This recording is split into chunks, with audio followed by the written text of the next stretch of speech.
Hello guys, what's up? So I'm back again for another tutorial video. So in this video, I will gonna show you how you can create a zip file on your PC or laptop. So if you are interested, then keep on watching.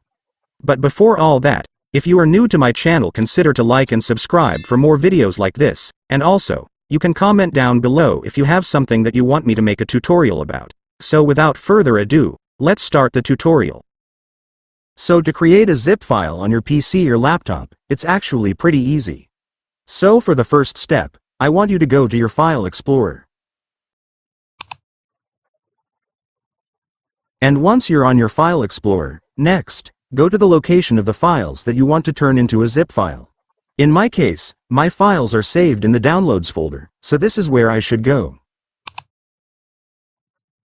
And after that, I want you to select all the files that you want to include on the zip file that you will create. So to do that, first, I want you to hold the Control key in your keyboard. And while holding your Control key, I want you to click all the files that you want to put in your zip.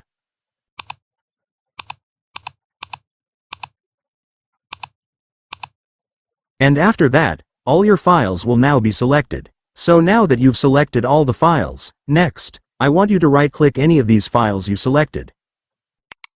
And after that, you will now be able to see the Turn into a Zip File option right here. Just go and click it.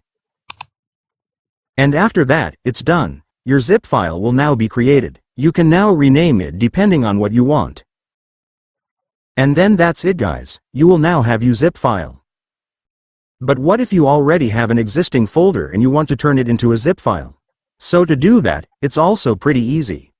So first, just like earlier, I want you to go to the location where your folder is saved in your File Explorer. And once you've seen your folder, just go and click it. And after clicking the folder, next, I want you to right-click it. And after that, you will now be able to see the Compress into a zip file option right here, so just click it.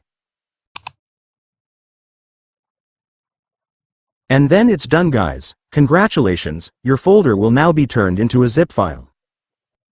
And so that's just how you do it guys. Now that you've watched this video, you can now do it yourself. So that concludes our tutorial video for today. I hope it helped you. Thanks for watching. Goodbye.